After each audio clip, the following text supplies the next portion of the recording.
Is the Constitution null if our culture doesn't value liberty? What should we think about Ye's recent speech?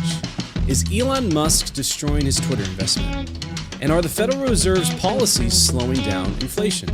We'll talk about all of this and more on today's episode of Good Take, Bad Take.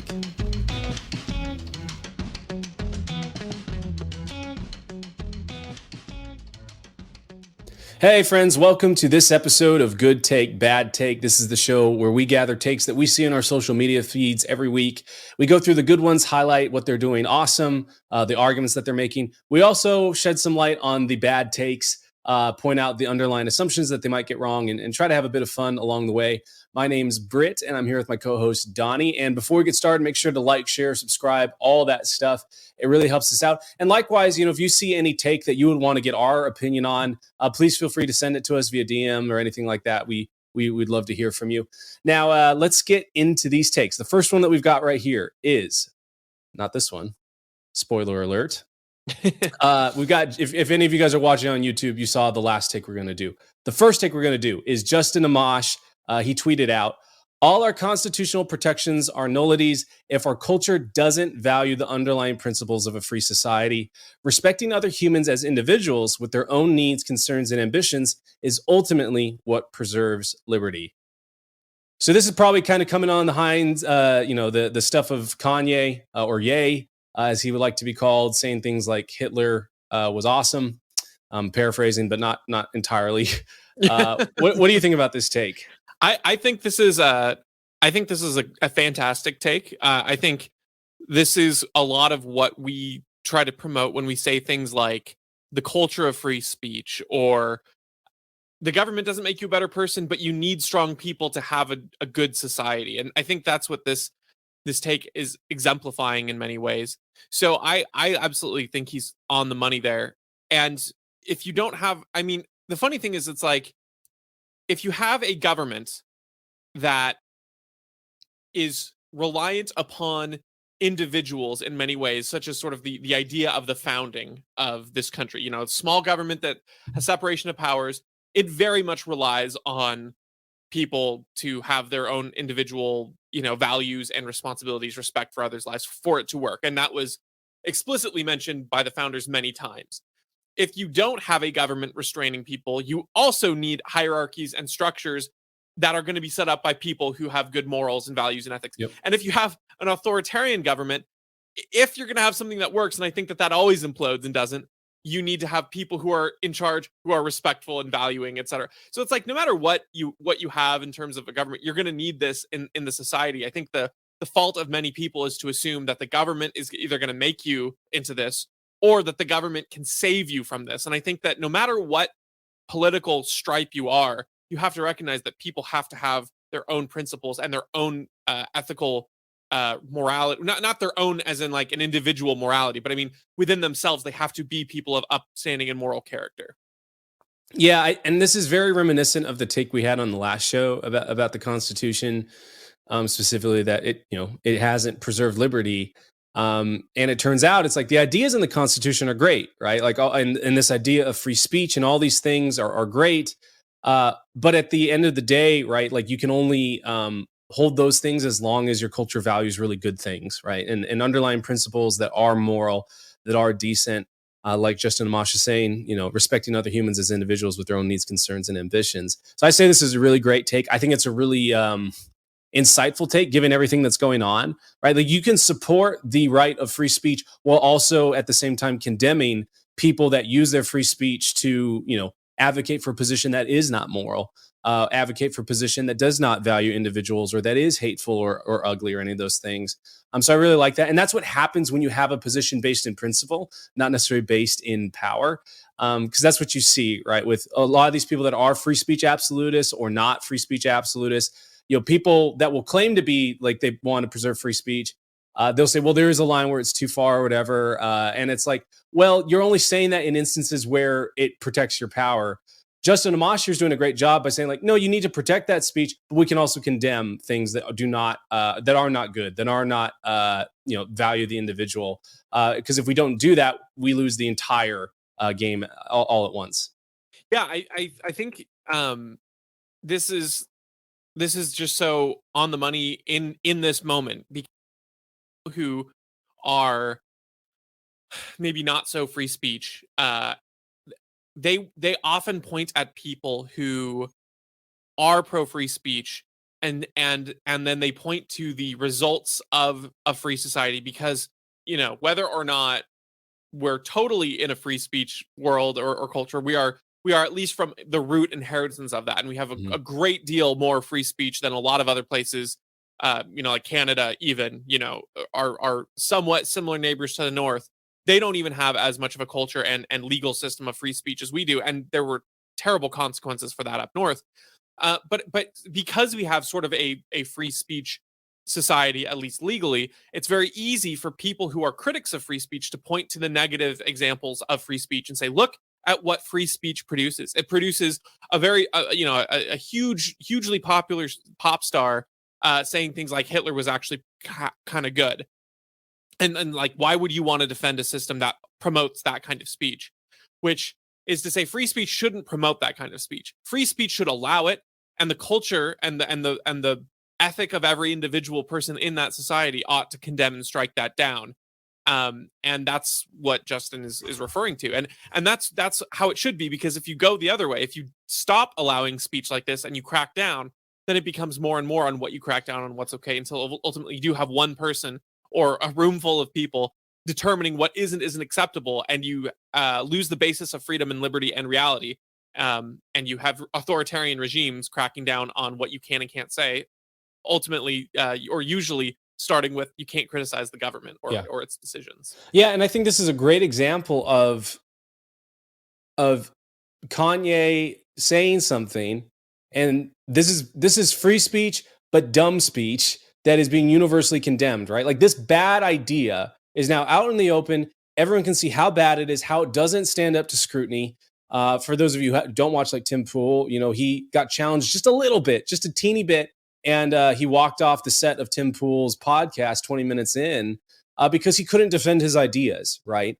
And so free speech is awesome and only works when individuals are willing to be courageous and challenge bad ideas at the same time. And I think it's a really good take by Justin Mosh. Any more on this Yeah. one? Only other thing I'll say is, with the Tim Pool example, is the cognitive dissonance I saw was a little disheartening when I saw people saying, man, even the super like white supremacist Tim Pool Yeah. couldn't handle him. I'm like, okay, realize the mental gymnastics you're putting yourself through here to say that a white supremacist is taking issue with Kanye West, being racist about Jewish people or whatever. Like, dude, you need to examine yourself if your whole thing is, well, this one guy, Tim Pool, who's really, really racist and bad, even he didn't like Kanye. It's like, well, maybe not everyone who you think is just slightly to the right of moderate is a racist. Maybe you should reevaluate your perspective. Yep. All right, moving on to our next one. This is kind of reminiscent of one we did in the past, but I'll kind of clarify here in a second. So the first tweet reads, if you can fire 80% of Twitter's workforce and get the same service, imagine what you can do with the federal government. We took on a take like this earlier this year, and it basically said, hey, fire 80%, excluding the military. Terrible take. You should go back and listen to that episode. I can't remember the number, but you can find it. Someone replied to this. I like the first take. Someone replied to it, and they said, not sure making approximately 3 million people suddenly unemployed would be productive economically, but I agree in principle. So we're critiquing that take. What do you think, Donnie? Yeah, I don't think that's I don't think that's a very good take, because that assumes that the 3 million unemployed are providing value into an economy. And I agree that there would be market disruption, in the sense in that you now have a new swath of people looking for work and jobs. However, in sort of an ideal sense, those people actually start becoming productive members of society, and it helps out your economy, right? At the current stage, you actually just have people who are, I don't know, getting revenue and quote unquote creating value on an involuntary basis, where whether or not they're creating that value, they're getting paid and your money is being taken. So if you take that away and you aren't having your money taken, these people actually have a huge opportunity to be productive, rather than to be sort Yep. of in this chamber of where they're satisfied and not producing a whole lot of value. Optimistically, maybe they're providing a little bit, but that's give or take. A lot of government does more harm than good, so maybe it kind of factors out to even or net negative. Yep. Yeah. I say it's a bad take, and it's a bad take because of the line. People suddenly been employed would be productive economically. Um, C.S. Lewis has this quote. He's saying, if you're headed in the wrong direction, the person that is actually most progressive is the person that decides to take a step backwards, because you're actually taking a step towards the right area. And to use our classic example, island with coconuts. You got 10 people on an island, and 7 of them are actually climbing trees, getting coconuts, chopping them in half, and making different types of food and drinks and stuff out of them. And then the other 3 people are just stacking rocks and burying them. And those people that are stacking rocks are saying, no, we're producing food, so we should get a share of all of the coconuts that everyone produces on the island. It is more productive economically to stop those people from making rock piles, and for even just one of them to produce a little bit of a coconut, than it is for them, all 3 of them, to just continue, leeching off of the other people that are actually producing food and producing none of their own. The fact of the matter is that government produces nothing. It only takes, and it tries to, it takes and it dilutes wealth that other people have created. And so, sure, there'd be a lot of suffering and a lot of stuff that would be sad. I'm not unempathetic, right, towards these people, 3 million people that would be unemployed or anything like that.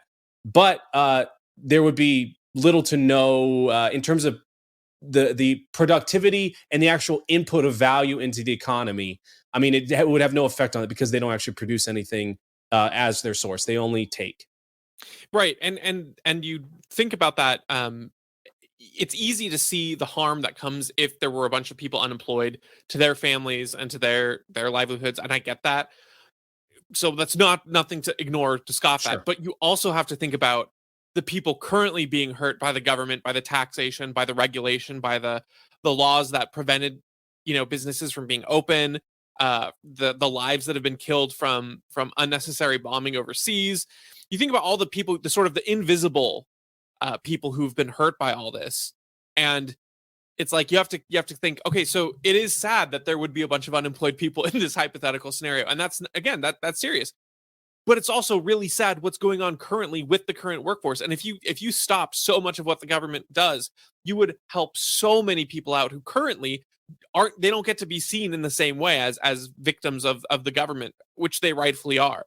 There are so many examples of people who get taken advantage of by the government who don't have the ability to speak out, and you only hear about these in rare cases when, like, maybe a documentary gets to come out. I think of the one documentary about the lady whose house she Little wanted to Pink hold on to. I House. think it's called Little Pink House, I believe, was the documentary. And it's like, that's a great example of a victim who you would never hear about if it wasn't documented. It happens all the time. Exactly. It happens to so many people in so many ways. So yeah, like, thinking about it in the abstract, yeah, 3 million people losing their jobs, that'd be sad, that'd be terrible, wouldn't be good for the economy. It's actually, no, it could be a huge productivity engine, and you actually help a lot of people who are getting hurt, in spite of those people losing their jobs, for sure. It's people will. I remember when the pandemic first started and they shut everything down, and then all these airlines were getting huge subsidies and everything to stay operating because no one was flying or they weren't allowed to fly. And I remember talking with a guy, and he was saying, like, well, I agree, I don't want to print any money, but, like, we have to keep the airlines in business. Like, they're just none of it will work. And it's like, no, like, just because an airline would go under, a bad actor airline that didn't do a good job, didn't produce enough value in its time when times were good, and didn't arrange itself in such a way that could sustain itself when times are bad, goes under, doesn't mean all the assets and all the people and all the skill sets that are there automatically go away, right? Those still exist, and then good actors will pick those people up. So in as much as, those 3 million workers, like, maybe there are some really, I'm sure there are some really talented folks that work in the government at all levels. And just because they get fired from there doesn't mean that there's no demand for those types of skills, right? If they actually can provide value, they will get a job in some area that will compensate them, rightfully so. I think about a lot of ex-military folks get a lot of jobs in security and different areas that pay a lot of money after they exit because they have a skill set that is really valuable. That doesn't mean that you could be a really skillful actor in a company like Twitter that isn't producing any value for someone, or you're in a role or for a lot of different reasons. So yeah, getting rid of the government is getting rid of the government jobs not only allows for people to be productive, but it allows for the people that have already been productive, but that productivity is being wasted to actually contribute to society and contribute value. Absolutely right. All right, moving on to our next one. We've got Spike Cohen, been a guest of the show, really awesome, nice guy. And he tweets out on the Kanye situation: "It is possible to acknowledge good things that came out of horrific movements without going on to praise those movements, demonize their victims, and deny that the atrocities they committed never happened.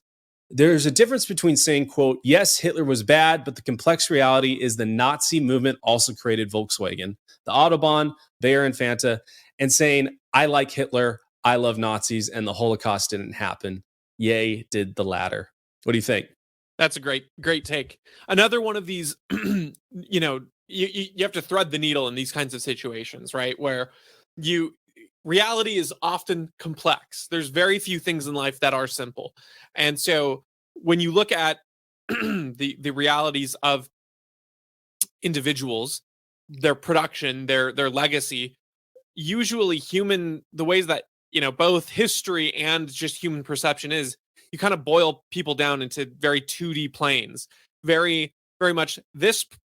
I was just I was just talking about this with my wife. I was kind of offhandedly remarking, like, do you think like Meriwether Lewis or William Clark would it all be upset knowing that their legacy is tied to the other person? Like, they probably did so many things in their life, but this expedition, they're forever known together. And it's like, they're not individual people. And it's like, there's a ton of things about each of these people, but most people are just going to know them for this one reality. And that's just kind of how humans perceive things, because there's so much information and the human brain can only process so much. And so it's like, in this kind of a situation, it's when you're going to go out and say something as publicly and as confidently and as boldly as Kanye did, you have to navigate that nuance. You have to drill down and find out about the people and know. So it's like, don't just simply say, I like Hitler, or Hitler actually had some good things. Because that, even if your nuance is like the Hitler's resulting effect allowed X, Y, or Z, or whatever your argument is, if you start phrasing it as Hitler was good, most people aren't going to break down your nuance, and worse yet, you aren't being nuanced. If hopefully you're trying to be nuanced. I don't think Ye was. Maybe he was, but it didn't sound like it. But even if you are trying to be nuanced, you have to make sure that you're communicating clearly and effectively, because it doesn't matter what your intention is, as far as what the takeaway for a lot of people is going to be, and that's super important. So I like Spike's take here.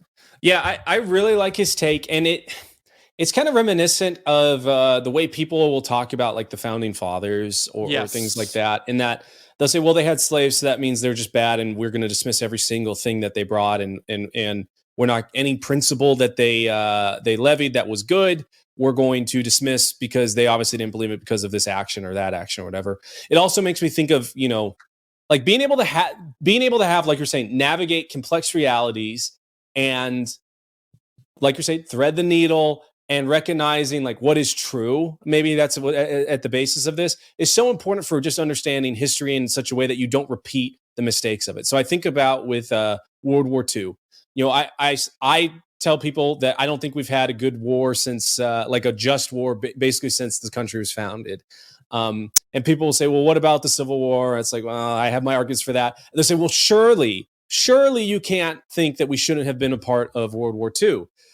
And they say these things because it's like, think in the vacuum of thinking that the United States became part of World War II because we knew that the Jews were being slaughtered in Germany, and that we knew all of the different atrocities that were taking place. And they also say this in the vacuum of the fact that we didn't create Nazi Germany in our own indirect way through being involved in World War I and all these different things. And so it's like, if you can't have that conversation without someone claiming that you're a Nazi and you like Hitler. I do not like Hitler. He was evil, awful person, one of the worst people of the 20th century, maybe in all of history, as well as Mao and Stalin. It's really funny, by the way, that you don't see, Kanye said on there, said the same things about Mao and Stalin. But no one gets upset about that. They get upset about Hitler for whatever reason. All bad people, all deserve to be condemned. Nothing to like about them. But if you can't have a conversation within and acknowledge the truths about that situation and about what happened for those people, like you're not going to understand, like, hey, maybe we shouldn't get involved in foreign entanglement wars, because by getting involved, we can create something like Nazi Germany. But unfortunately, there's so much stigma and there's so much heat around this topic that people just, rather than think critically, they just jump to, well, you must be a Nazi, if you say something like that. Yeah, no, I was gonna say, I appreciate when you were first talking about the founding fathers argument, because I saw and I almost put it up here, but Maj Toure had a take about that, and he was saying, the founding fathers owned slaves, but we only remember their good things. You people are biased in your pick, and I think Spike was quote retweeted that and said, this is exactly what I'm talking about with this take we're just saying here, and so I think it's like you do have to be careful, because you can't just blindly support some people either, in the exact same sense that you can't, you also have to be, I mean, it's safer to blindly support than it is to blindly than to, what am I saying? It's easier to blindly condemn someone usually rather than blindly support, but you have to be careful no matter Both which are side bad. you're doing. Yeah. And so it's like, with the founding fathers, you want to obviously laud their achievements, and then you have to weigh out, like, is the fact that so they were slave owners, like, how do you reconcile that? And you have to take all these things into account. And it's like, in the year 2022, Kanye West saying Hitler did some good things, you don't exactly have nearly the same kind of license that someone, who back in the time when literally everyone owned slaves. It's like, are you promoting someone because of their defiance of the culture for its own sake, or are you promoting someone in defiance of the culture for a noble sake? And it's like, lauding Kanye West for saying something brave, like Hitler produced some good things. It's not really that worth it when he's not saying it in a way that's particularly nuanced, not particularly insightful, and It's not when the helpful. payoff, the payoff isn't even there. Exactly. It's like, even if he did thread that needle, it's like, what's the point? Like, why are you saying that we should have more Hitlers? Are you saying that the Autobahn and like Volkswagen is worth the Holocaust? Because I don't think any of us would say that. You can say, like with Japan's nuking, it's like, it's horrible what we did in Japan, drop those bombs. We shouldn't have done it. They were able to rebuild their society to be very high tech because of the infrastructure was leveled. So that is something they were able to do in the wake of that. That didn't mean it was a good thing, or that we should ever do that again, though. Like, what that would be a terrible take. Yeah. And I think that it's unfortunate, right? Because I think Kanye is just not equipped in a lot of ways to be like under pressure, because he seems like a pretty emotional person to be making these points. I have a feeling that the point he might have been trying to make was very like, hey, don't put people in the boxes, and acknowledge that some people that are even bad will produce good things, and we should talk about the truth of it.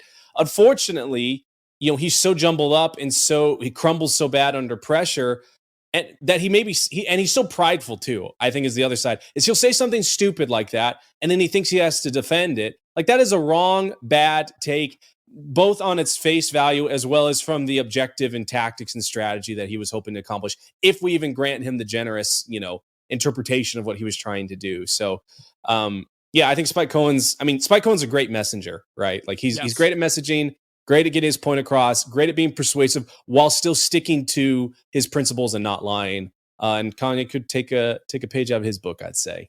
Absolutely. All right, moving on to our next one. We've got Robert Reich tweets out, here's what Elon Musk fails to understand. Much of a corporation's value lies in their workers, their knowledge, skills, and ideas. When he fired half of Twitter's workforce and drove off even more, he wasn't, quote, cutting cost, quote unquote. He was actively destroying what he bought. It's a Robert Reich one. So what do you think, Donnie? Gosh, this sure is close. Does Reich have a good one here? No, he does not. He does not. And I'm well, here's what I will say. The idea of a corporation's value lies in their workers and the skills, knowledge, and ideas. There is value in institutional knowledge. That is true. And when you can have a coordinated team rather than a bunch of independent people doing something, oftentimes you can produce coordinated results. However, that when you get to the point of the corporate bureaucracy and machine that something like Twitter has, more often than not, you're not having a well-oiled machine that's working seamlessly. You have a lot of bloat, you have a lot of middle management, and you have a lot of inner office politics. So I don't think that you can take the sum of, when you hire someone, you're hiring them for their value and insight and knowledge or whatever. You don't get to take that and then multiply it times however many workers a company has, because you have to factor in the natural bloat without good leadership and without strong decentralized teams. I think, there's probably, and I don't know what it is, but there's probably a really good balance in terms of teams where you have a certain number of people headed off and with oversight from a leader of some kind, that where they can all work in tandem to pull off a really big job. And then you have a bunch of those teams working in tandem for a big company, and that probably works pretty well. That's not exactly what's going on at most corporations, because that's an almost impossible task to find in that balance. So so to say that, you're by this logic, you would never ever be able to fire anyone ever. And that's just a very stupid thought process to say, well, you hired them for their expertise. And it's like, okay, but if they're not producing the value that they need to be, then cutting them, even if you're losing some knowledge and skills and ideas, what you are paying them was not going in an effective manner towards the things you needed accomplished. Therefore, you're saving what you bought rather than destroying it, because just as much as ideas, knowledge, and skills bring value to a company, so does like actual resources. The ability to pay these people. You don't just have unlimited of that, and then you just need to keep acquiring, collectible trading cards into your collection. It's like, no, you actually have to provide resources to these people. So you're actively losing something for every new person that you bring on. Yeah. I mean, Robert Reich tweeted this out on November 23rd.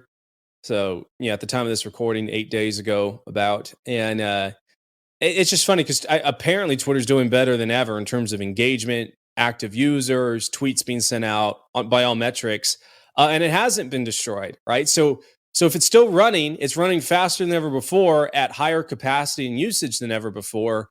I mean, I think it was probably he actually was cutting costs, right? There were people that were not contributing, and I saw an article. I'll have to try and find a link to it, but basically, a lot of these Twitter employees, ex-Twitter employees, are having a hard time finding jobs because they don't have anything, no projects, nothing like that to actually show what they were working on at Twitter.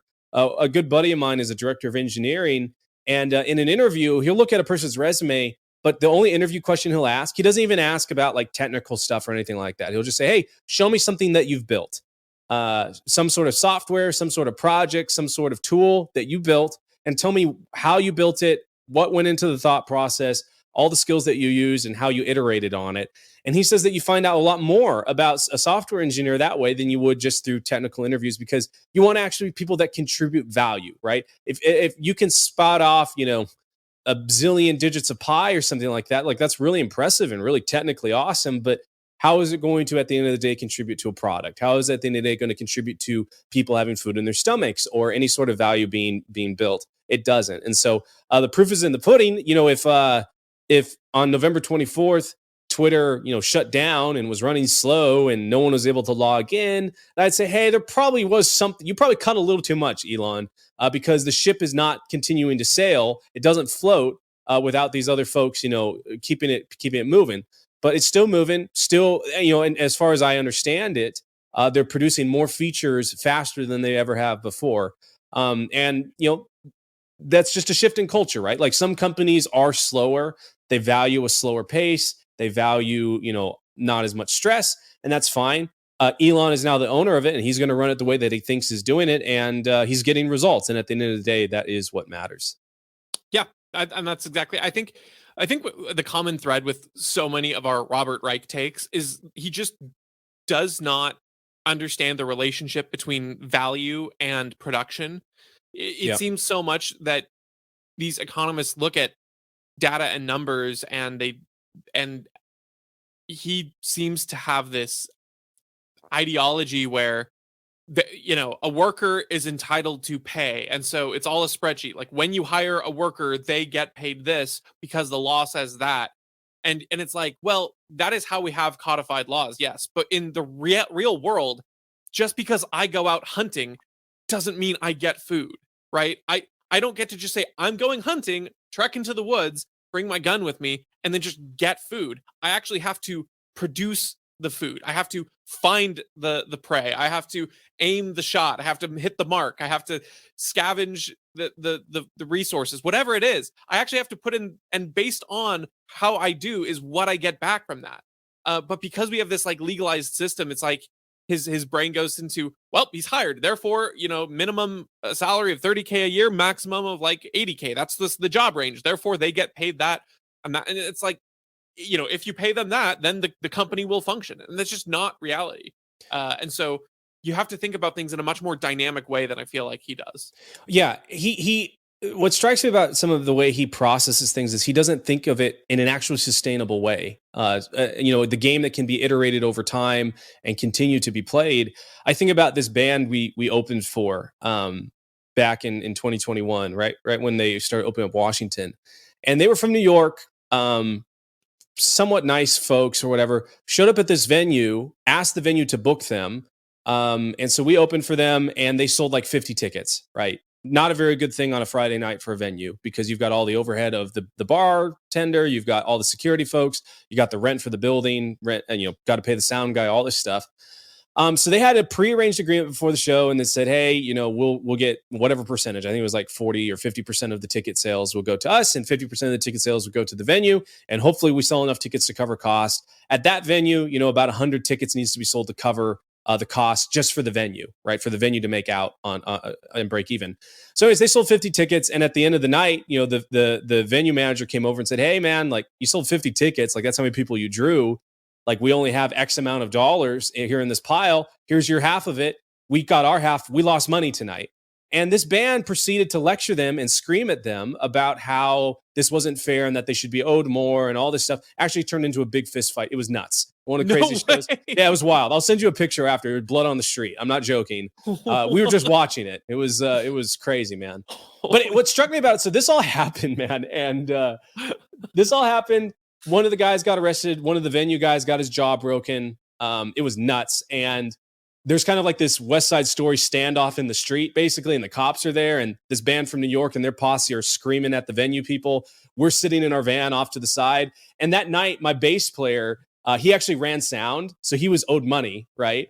But he hadn't gotten paid yet. So he walked out and he walked over to the guy that just had his jaw broken. He goes, "Hey, man, like, can you, I haven't been paid yet," while they're squaring off. And I'm like, dude, like, you're asking for more money than these folks got. And they just got into this scuffle. But, that's the reality of it, right? That's the lesson that is learned, is that if you're an employee, you get paid regardless of whether or not the venue or the business or the owner makes money, because that's part of it. They made a deal with you, but they can't keep that up over time, right? If that venue lost money every single time, they would not be a venue anymore. And so it's not sustainable. And that's what Robert Wright doesn't get, is wages have to be sustainable. If they're not, you don't have a business. Dang. I didn't know you were such a street brawler there. I didn't get in a fight. We stay out of that stuff, man. Right. Yeah, you didn't get in the fight. Yeah. For legal purposes and anyone watching, you were not in that fight. Just in the other guy. Yeah. All right. Our last one of the night. We got a tweet from a page called Biden's Wins. They tweet out, this is 9 hours ago. Breaking, new stats are showing that the Federal Reserve's policies are, in fact, slowing down inflation. Our economy is heading in the right direction under President Biden. What do you think about this one, Donnie? Well, hold on. I have to find this tweet because I just, like, does he cite the stats at all? No, he doesn't. Okay, there's no. I was looking to see if there were any replies or anything like that. I think it's. I mean, it's pretty funny, even if there were stats cited, right? Even if he had produced a spreadsheet, I think most of my critiques would still apply. But It's even funnier to me to just say new stats are showing. It's just kind of like sources. Trust me, bro. Like, what do you mean new stats are showing?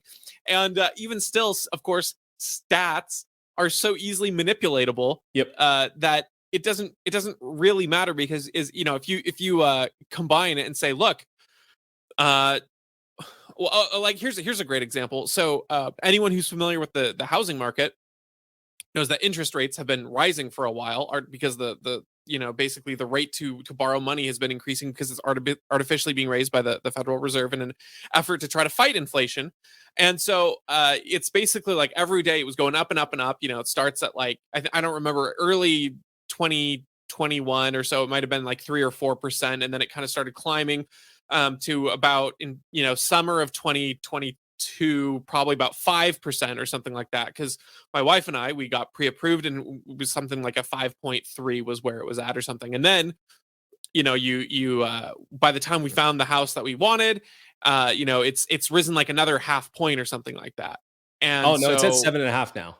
yeah. Oh yeah. So we got in at like 5.7 or something like that, which now it just looks great. Looks we were bummed amazing. at the time. But the funny thing is, we lock in with our financer guy, and he's like, great. It was a Friday, and he's like, I'll take care of that now. I'll lock it in. And so then on Monday he calls me and he's like, hey, by the way, just want to let you know, I went to go lock it in on Friday, and my it actually had already closed at 4 because it was a Friday, and I'd forgotten that. So I was just going to eat the cost, and if when it went up, give you the rate I guaranteed you on Friday, and I was just going to eat that difference. However, it actually dropped over the weekend. So it'd be like me going, oh, we're heading in the right direction. Dropping. Okay. You just look at the stats from over the weekend and you have a 4-day decline. And so it's just really funny because when you think about the economy in general, whatever stats they can show, even if you took it from the entire presidency of Biden, it's like, what, 2 years? And like, on the grand scale of things, that is nothing. That is like the economy here is huge. It takes time for things to show. Cause and effect don't happen overnight like that, let alone between the time that the inflation that we've started to see and Biden's policies would take effect. The time frame that would be required for all of this to be magically impacting is longer than probably Biden's entire service, and probably a whole I don't know, a whole 3 or 4 years beyond that. So it's just really funny to claim, oh, these stats are showing that it's actually slowing down inflation, Biden's going to win, just because on the face of it, regardless of what those policies are, which I haven't even gotten into, or what the cause of inflation is, but even just making this claim so flagrantly is just so stupid because one, you're not providing your sources, you're not providing your stats. Two, the stats aren't going to be able to prove this. That's just not something the statistics can do. I take a lot of issues with this. It's definitely a bad take on my end. Oh yeah, all that to say it was a good take. Definitely a bad take. I did a solo bonus episode thing for Cringe Post on this, on the Federal Reserve and banking, which I think goes a lot more in depth if you guys want to listen to that, if you missed it. Definitely do. It's really good. But even if this was true, like you were saying, and inflation is slowing down, does everyone feel better about what's going on right now? Like, is everyone's pocketbook feel better? Is it easier to buy a house right now than it was, 2 years ago? It's like, no, none of that is true. This is the equivalent of the this is fine dog that sits in the fire with the tea and is like, oh, everything, we're moving in the right direction under Biden as the house burns down. All that stuff about stats and everything withstanding, it's like, the same issue applies here, right? There is economic imbalance because the Federal Reserve prints money that shouldn't be printed, or they raise or lower interest rates that should or should not be raised or lowered. And they create these artificial externalities that create just weird stuff in the market. People don't actually know what they should be investing in. So when interest rates are high, people should be, saving money, because now when you save money, your money works for you, right? Like if you put money in the bank account, I remember my parents telling me they used to be able to put money in a savings account and they would get 9% on their savings account. Now it's like you're lucky if you get 1%. I mean, that's like, wow, amazing, you get 1%. So high interest rates means people save because they're trying to squirrel away money. Low interest rates means people are going to invest money. When the Federal Reserve forces the hand and makes it so that interest rates are high or they're low, they're trying to dictate whether money is being spent or not being spent. The Federal Reserve is, yes, a private company, but it's actually an arm of the government. And what does the government want more than anything else? They want your tax money. Well, how do they get your tax money? They get your tax money by forcing you to spend. So yes, they need to stay in power and all this stuff. And so that's why they're going to raise the interest rate and try and curb inflation. But it's like, you can't make up for, 20 years of low interest rates and fix it with half a point raise. It's just not going to happen. Back in the 1970s and 1980s, we had huge inflation issues. What's the guy's name? I can't remember off the top of my head. But the chairman of the Federal Reserve at that time had to raise rates to 20% to curb inflation, to actually curb it, and he actually fixed it. But that's what you had to raise the level all the way that high to actually fix it. We're nowhere near that, and we're in a way worse position than we were back then. So it's only going to get a lot worse, right? Like it's kind of like you've got a patient that has like some life-threatening infection, and it's going to kill them in a day. And because they're now like, oh, like their heart rate is back to a little bit normal, but this infection has, progressed beyond their heart and is now eating their brain. We're moving in the right direction. Like that's literally what this is saying. We're not moving in the right direction because the actual underlying infection, the actual cause, which is the Federal Reserve, has not been addressed. Right. And it's the other aspect to it too is to assume, one, that even if the Federal Reserve's policies were going to quote unquote fix this problem, you're assuming that the short term, I don't know, like assuaging of this pain we're feeling is fixing the problem. When I think you and I will quickly jump to say that, if that was the case, we wouldn't really necessarily be in this consistent problem with continuing inflation throughout the years. If we could just fix it. And that's the reality, is that the Federal Reserve doesn't just fix the problem. They try, and what ends up happening is they push the pendulum in the other direction, and you artificially create all the problems in the reverse. So like, even if you were able to stem the tide of inflation now, all you're doing is pushing that down the road into a bigger bubble later on, just by the very nature of manipulating the economy. If you're, trying to tell people like it's okay to save, but there aren't things that to save for, then eventually you end up with a bunch of useless currency, and that's how you get inflation anyway. It's just you're just pushing it down the line, right? You're trying to say, no, inflation is not gonna, inflation's not gonna be a problem because we're raising the interest rates. You should still save. Now is not the time to do that. But again, all you're doing is creating a bomb bigger for later, because if you're not producing real value and having the dollar match the real value, like, oh, my dollar is now worth more, and because I don't know, because I'm a little lost in the tongue tied that sense there, but the point being, this bomb is not going to be addressed by a simple keep raising the rates and then it goes away forever. What actually needs to happen is a non-artificial correction where you have a leveling of currency, whether that's dollars or not, and goods that are produced. Because again, without any sort of tie to the amount of goods that are produced and your currency, then there's no system by which there's a consistent link of value. So your currency can change any time when it's not controlled or linked to a specific commodity or resource. The idea of a barter system, even though it's inefficient because not everything has an equal exchange rate, the advantage of it is you have something that someone else wants in the very, and the idea of a currency should be that it's a placeholder for something that someone wants. And so it needs to be tied to that thing that someone else wants. If you just create more of the intermediary, then you end up with this ridiculous inflation. And it doesn't matter what the Federal Reserve does if you aren't actually creating the products to tie to that currency. It just becomes a crap show. It's like you're on a desert island. You want paper or do you want food? And if someone wants the paper and they have food, then there's going to be an exchange that happens, and that's valuable. But if you're all by yourself, it's like that paper is worth nothing unless it can actually get you something of value in your situation. So anyways, I don't have any more. Do you? Nope, I'm good. Awesome. Folks, thanks for hanging with us. We really appreciate it. Again, like, share, subscribe, all the stuff. It really helps us out, and we will catch you on the next one.